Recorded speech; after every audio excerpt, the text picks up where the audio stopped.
and welcome to Introducing Me. I'm your host, Sarah. I started this podcast to get to know other people and lifestyles while discovering more about myself. Each episode, I'll give a new guest a chance to discuss their background, culture, interest, or whatever they want to talk about to help increase all of our own worldviews. Today, I would like to introduce you to Michael Long.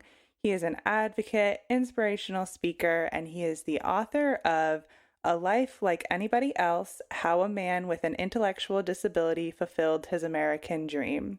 And I would say that book title just gives a good introduction to Michael and what we're going to talk about today. So, Michael, why don't you go ahead and tell us a little bit about your story? Okay. Hi, my name is Michael Long, and I grew up in a city called Red Bluff, California, and I grew up on the farm.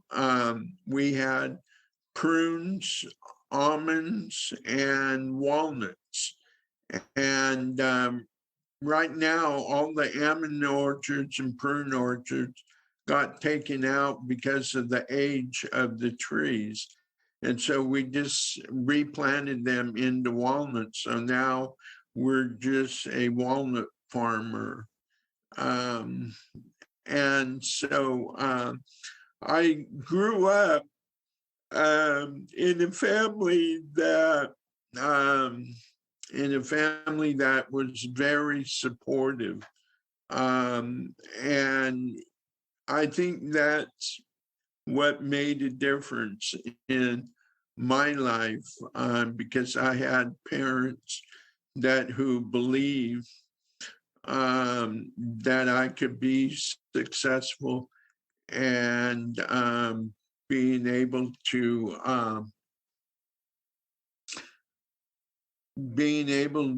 to make it in life. And so I was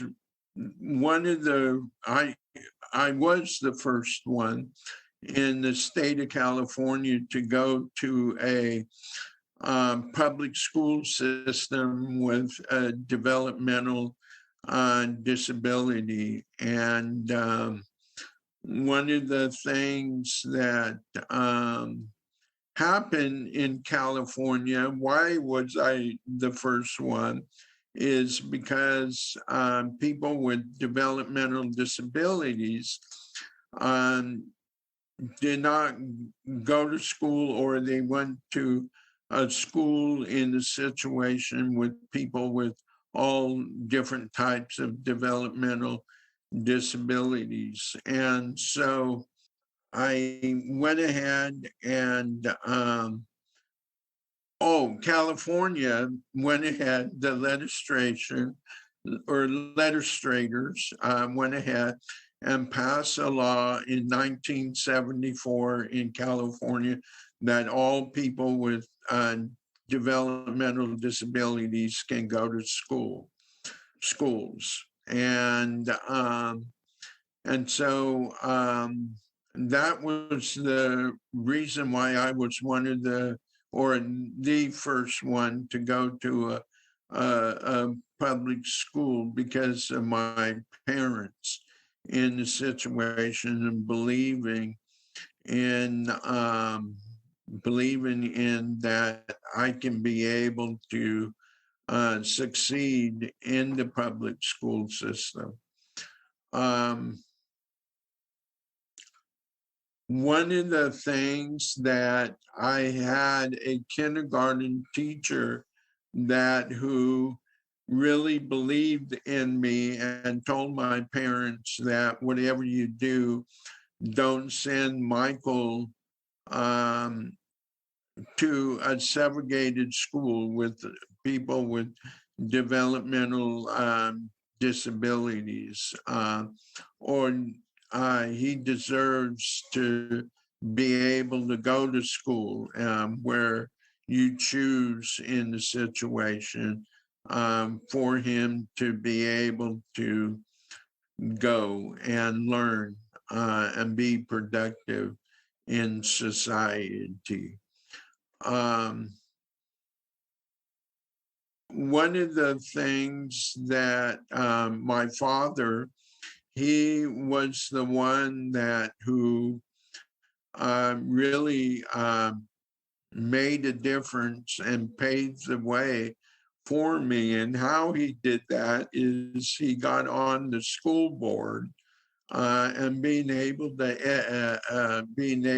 protect my education and being able to make sure that I succeed in the school system. One of the things that that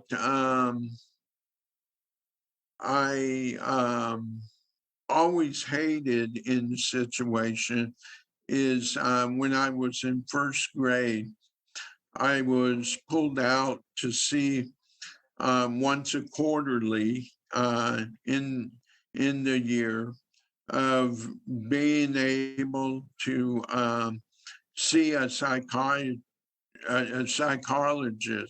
and being able to see how I could be able to learn in the classroom. And so one of the things that I hated was I always had to put these blocks in order and everything. And I always wanted to be able to throw those blocks out the window because I always hated to be timed to be able to complete the tasks that I needed to be able to do. And so I'm giving you a little background of the book in the situation right now. I'm not going to tell you the whole story about the book, but I think there's a couple of points that I would think that is important to be able to hit on. And the first grade psychologist um, um, um, was one of the things that I talk about in the book. And so, and second grade is one of the most difficult years in my life because one of the things that happened is I thought I wanted to be able to get married. I had a crush on this second grade person in the class. And so I thought that I was going to get married one day. And so one of the things that happened is this is the short version of the story. One of the things that happened is the teacher got involved in the situation after I gave flowers and a toy ring from a gumball machine. And I went ahead and the teacher got involved and asked the principal to be able to cover the class, or she could come out and talk to me out on the slab area of the class where the classroom was at. And so I went ahead and she asked me, well, do you know what marriage is all about? And I said, no, not really. And so she said, well, it's about love, commitment, understanding, give and take, and support. And she said, there's something else that is most important of all in the marriage, and that is you got to have money. And so one of the things that she said is that you are too mentally retarded, you never get married in your life. And so that created a big belief system inside of me that where it really has affected my life in the situation associating with women and associating with men in the situation of throughout my life. Um, and so it's a daily task in the situation of of um, of being able to accept myself that who I really am. Um, and I think I've done that because of my job that I had. And I'll get into a little detail about that in a second.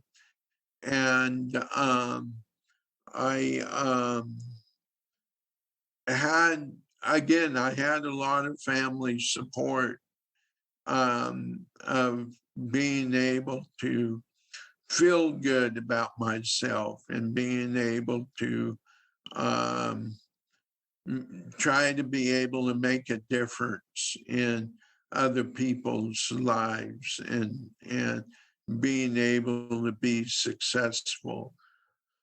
Um, the in 1992, I was really lucky in the situation and landed at the right place at the right time at a conference in Santa Barbara, California. And there was this gentleman that who was the director of a state agency here in California that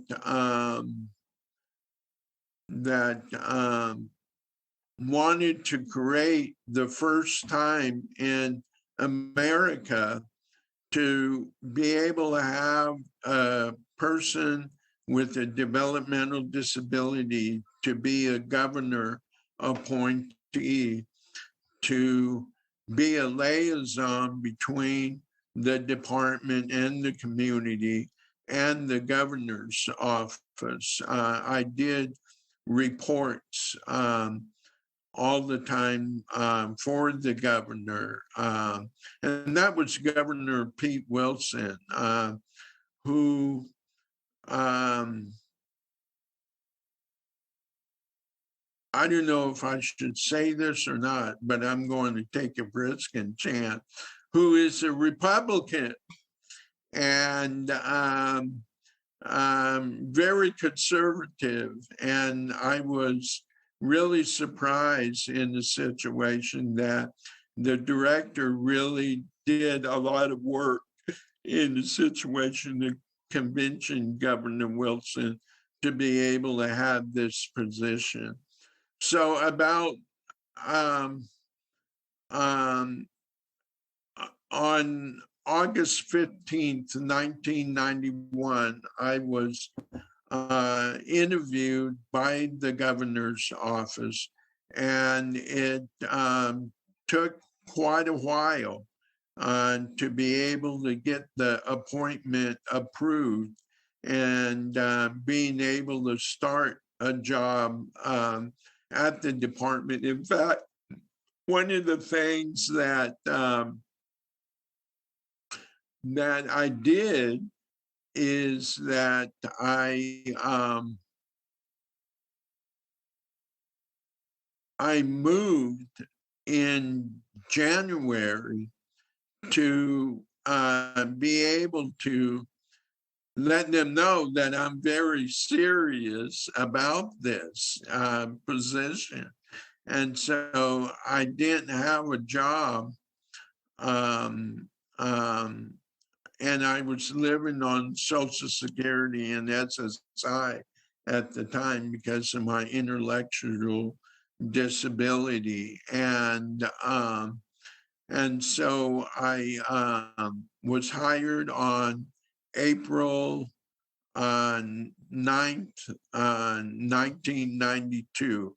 And I was there for 15 years, and I really was disappointed that I wanted to put in about 40 years of working for the department, but my health prevented that happening. And so one of the things that I am retired now, and I had three choices. I had this evaluation, mental health evaluation report done on me. In fact, one of the things is the final copy of the report was only 27 pages long, but the whole testing and everything was 500 pages long. And so there was in fact, I was there testing from 8 o'clock to 5 o'clock in 3 days. And so it was really intense situation. And so I had three choices. One was to resign and lose everything of health benefits and salary and all of that. Or the second choice, which I kind of wish that I would have done, and that is to take it to the state personnel board and fight for me to be able to stay on at the department. But why I didn't do that is because it would be just like resigning if I would have lost. I would have lost the case of being able to stay on. It would end up that I would lose health benefits and salary and all of that kind of stuff. So the third choice was to be able to retire and have health benefits of my whole life, the rest of my life. And so I chose number 3, and I'm really happy that I chose number 3, even though that I wish that I would have put in about 40 years of work. And one of the reasons why in California, if you put in 30 years or more, you would get your same salary as you would as you're working as retirement.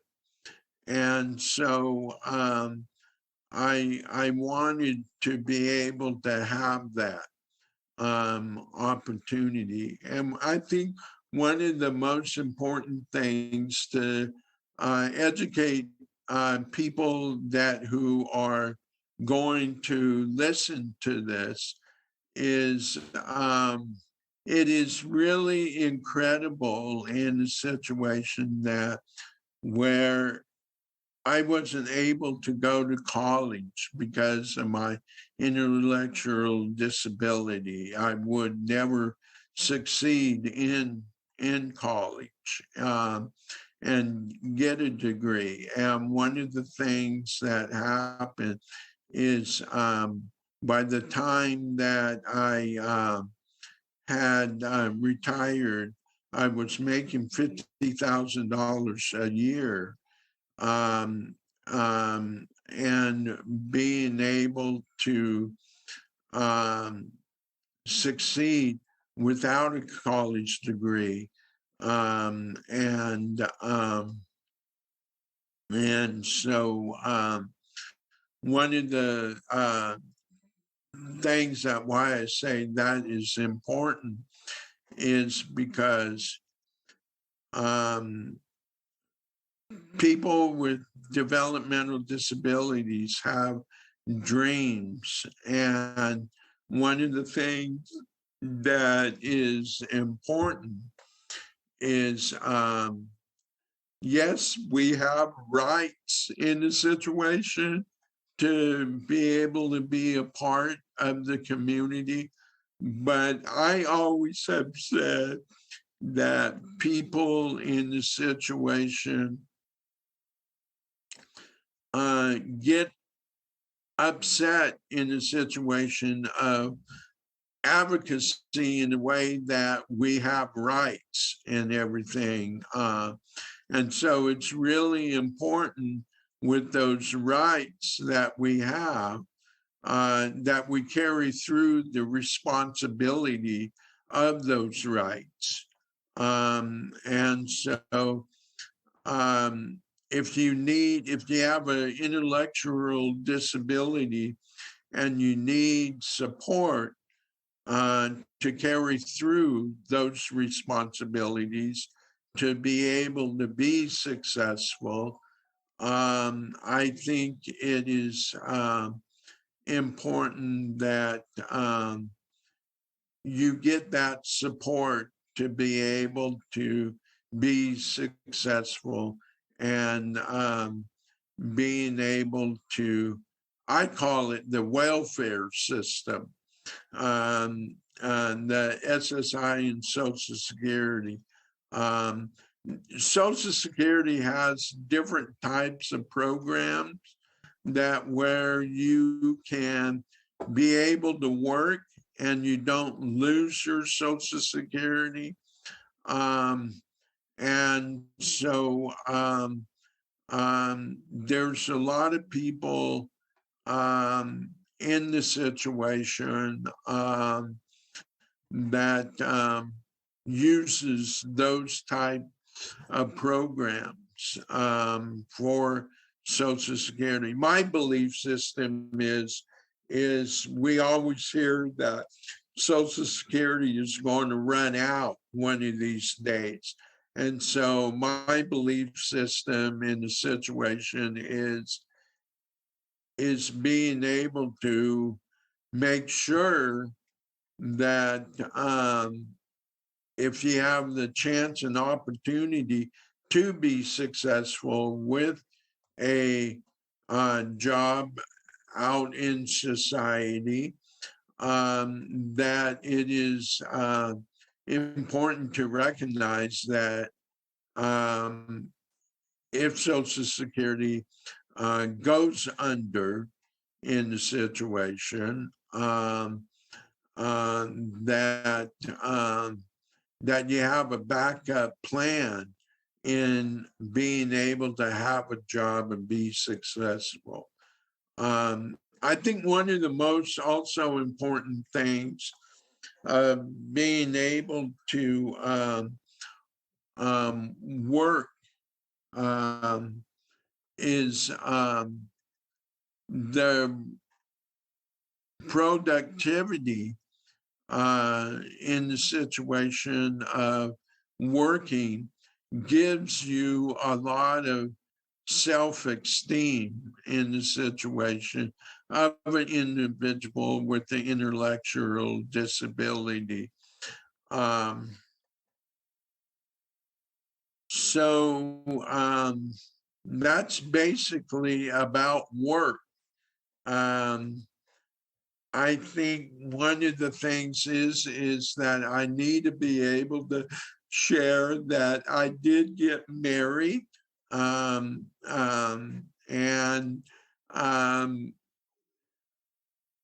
I have to agree with the teacher in the situation. It's about a lot of love, commitment, and understanding, and giving and taking in the situation. And I was a workaholic.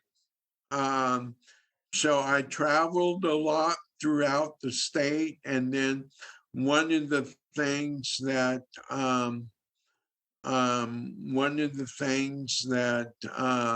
I was able to do is get on a national board of employment opportunities for severe intellectual disabilities. And so I was able once every 3 months, we had 3 meetings a year or 4 meetings a year. I don't remember right offhand, but I was able to see part of the country because we had our meetings around the country, and the meetings last for 5 days, Wednesday through Sunday. And so it was a really intense situation and a great big responsibility. And they were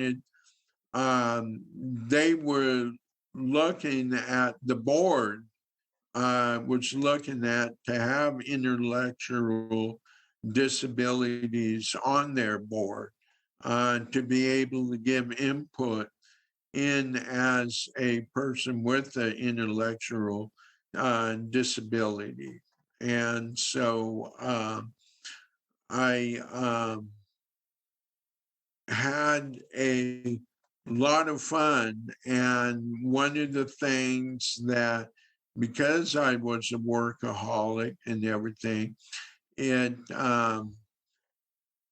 ruined my marriage in a situation. I didn't know how to balance my work life to home life. So I think that for those that are workaholics, I got some advice for you, and that is don't do it. It's not worth of being able to being able to um, be gone all of the time, and not have a successful marriage. It's really important that you have the home life. We did not have any kids because my wife had epilepsy, and there was a 80% chance that when she was in labor, she could lose the child, and I would also lose her in the situation. So, and so we decided to not take that risk in the situation. So, yeah, that's me. So I think that's all I have to really share, and maybe if you got some questions in the situation, I can expand on what I have to say. But that's basically a background of who I am. Yeah, and I've really appreciated hearing all of the different things that you have been through throughout your journey so far. To have had some negative reactions when you were a child, but to know that you've been surrounded by a very supportive family is truly great. One of the questions, and I know that you dive more into all of that you just talked about in your book. So one of my questions is, what made you decide to have a book about your story? Well,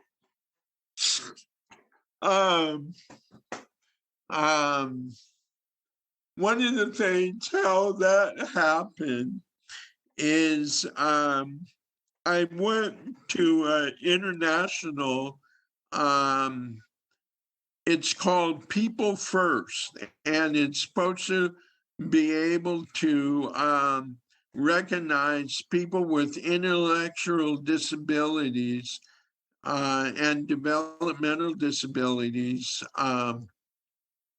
that they're people first, and their disability is second.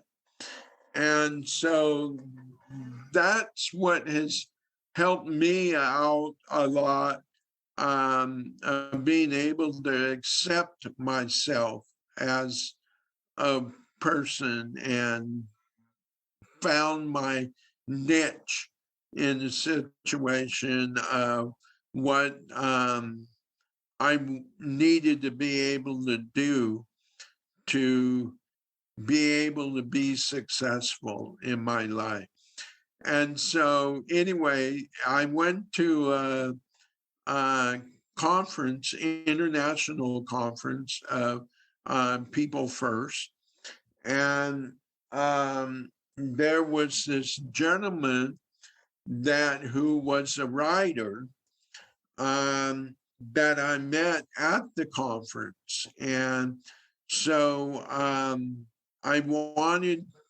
met him, and I said I would like to be able to write a book, and he said, well, what do you how do you think that, or no, excuse me, why do you want to be able to write a book? Just like what you're saying. And I said, well, the reason why is because I want to be able to educate people out in society, that people with intellectual disabilities can be able to be successful and have American dreams also, and to educate teachers of inclusion opportunities and being able to speak at schools of administration and teachers. And then hopefully they would have me come into the classroom and being able to make a difference in children, being able to accept people with intellectual disabilities and have an inclusion opportunity to be able to grow and have friends and be like everybody else. And what do you think the best things to tell children are in terms of accepting people with intellectual disabilities and making sure that, yes, they are a part of society? Well, I think that the most important message that I try to be able to get out there for the children is being able to know that they're just like them, and and it is important um, to be able to be a part of inclusion opportunities, because it is a most powerful thing that when an individual with an intellectual disability to be able to have their dreams come true. And I think one of the messages that I got across is that couple of things. One is when you grow up and get married, you could have a child with an intellectual disability. And so it's important to be able to make sure that when they're children and they interact with people with developmental disability, that prepares them as being parents in a situation in the new future of if they have intellectual disabilities. One of the things that I did in my speeches, especially at junior high, because that's where you really start associating with other people and making friends and and and being able to interact with your friends and everything. And so I think there's a barrier in the situation, especially with PE in the situation, and that is where you have two captains in the situation, and they pick the people, um, um, pick the people in the situation of who they want on their team if they were playing basketball or football or baseball or whatever the case might be. And so it was really important that where I said that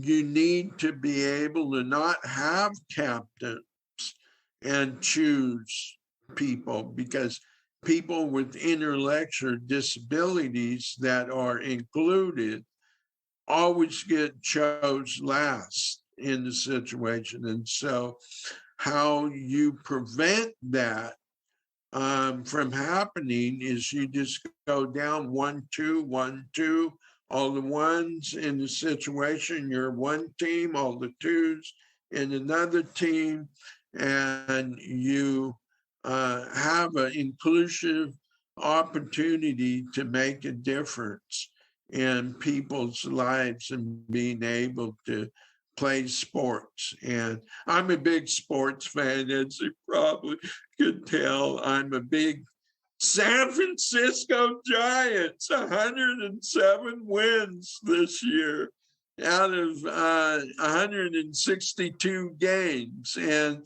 they cremated the Dodgers, the rivalry, last night in the first game that they ever played with each other in the playoffs. And so I was so ecstatic that we won 4-0 last night, and so it's really important to be able to have inclusive opportunities at that age. Yeah, and I think that example you gave just in PE class is so useful and easy to do and would affect a lot of people who aren't getting picked first when it comes to team sports. Now, in your book, it does mention that I believe your parents were originally told you may never speak, which is obviously not what happened. Um, Right. so That's true. would you be willing to talk a little bit about your disability and what sort of things you do struggle with? Because you do speak, and that has been happening. Yeah. Well, one of the things is I think the doctor didn't know what he was talking about and what kind of commitment that my parents had, being able to make sure that um, that my parents made sure that I have the opportunity to speak. I remember that I hated it. There was a time that where I went to a little town called Chico, California, and it was rated back in 1989 the number one party school in America, and that is Chico State. And so one of the things that happened is I didn't like the situation. And so my parents decided not to be able to spend the money of sending me to a speech therapist when I was little in the situation. And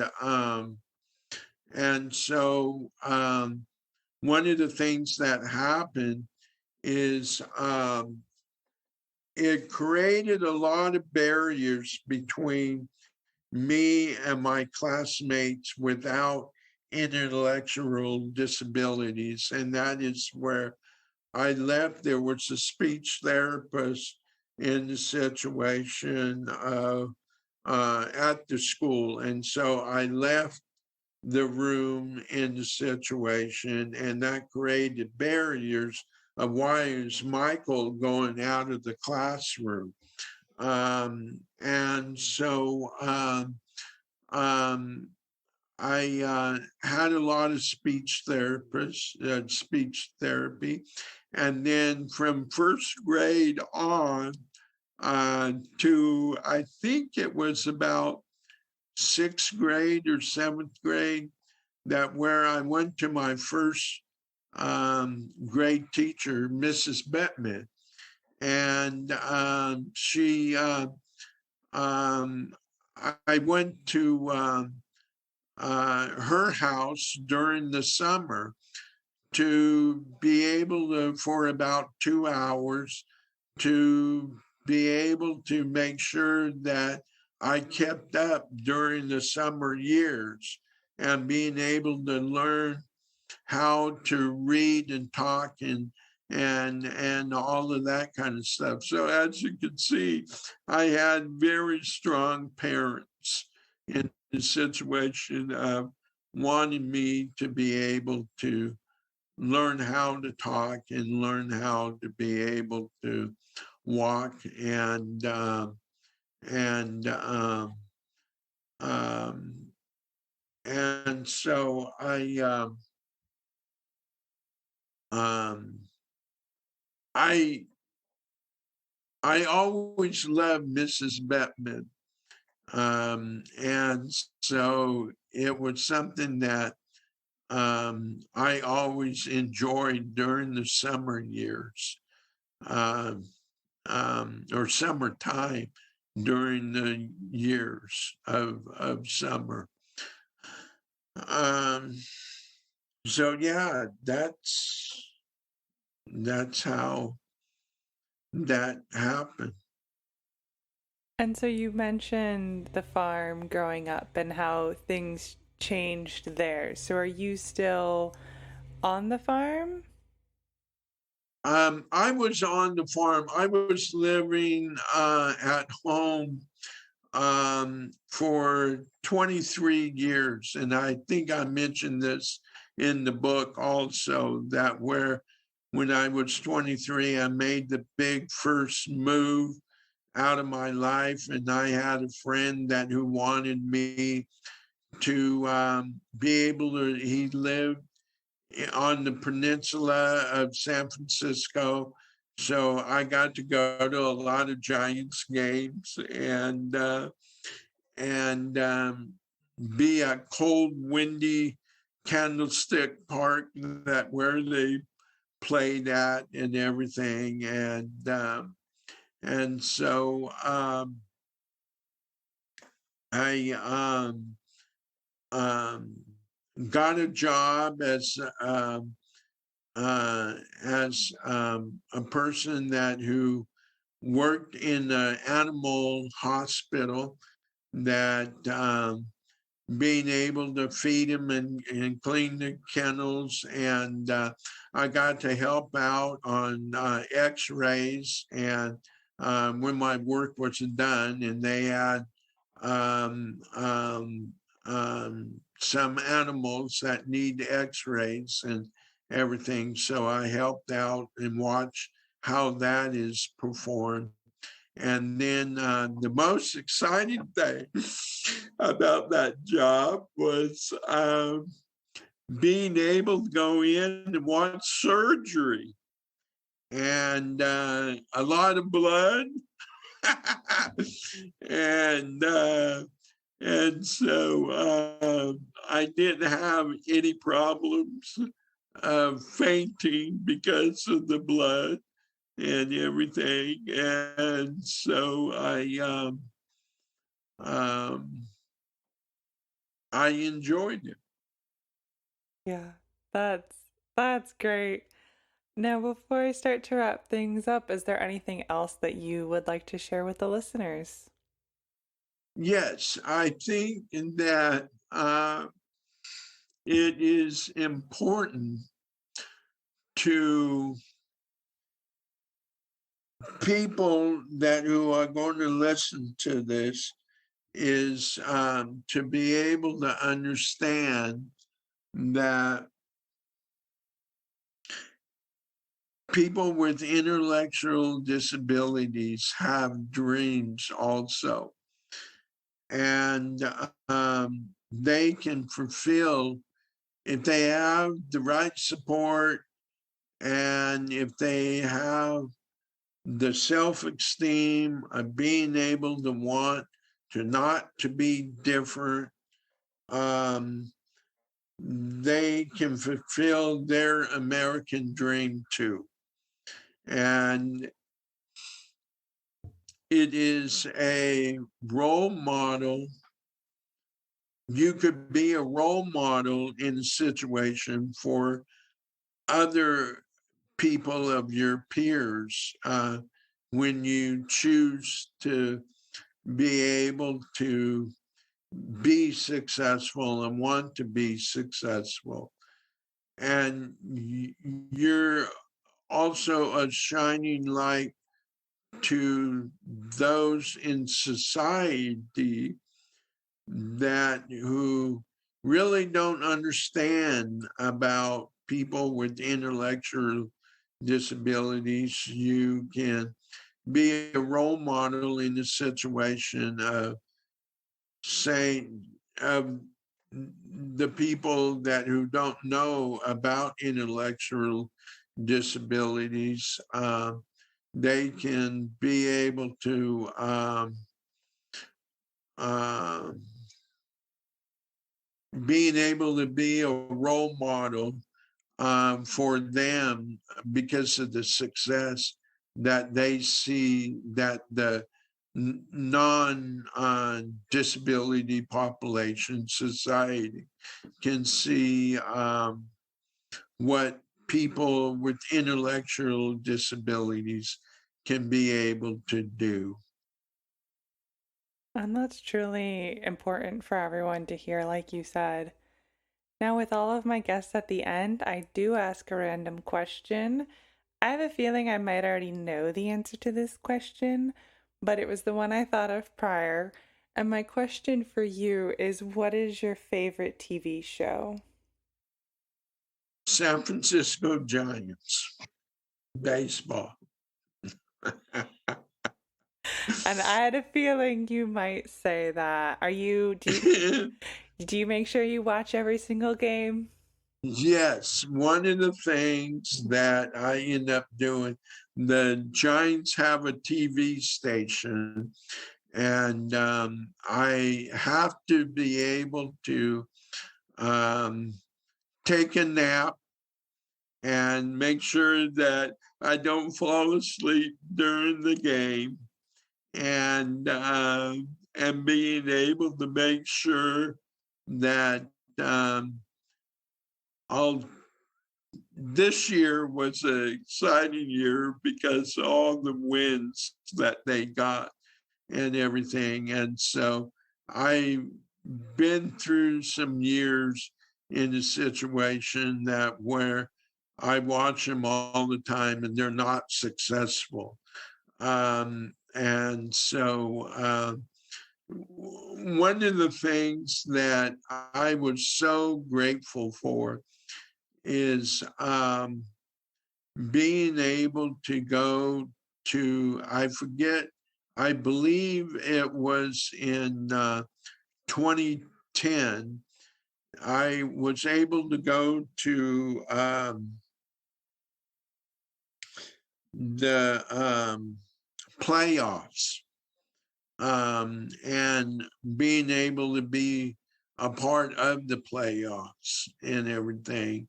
I did go to the World Series, which is one of my dreams to be able to do, but I don't think that that will happen because of my situation and my health and everything and accessibility. They have accessibility, but one of the things that is very difficult is they changed how you could buy tickets. And you could buy tickets through StubHub instead of through the Giants ticket office. And so StubHub doesn't know the accessibility around the park and everything. And it's hard to be able to get accessibility seating. Um, uh, and so that's my favorite TV show.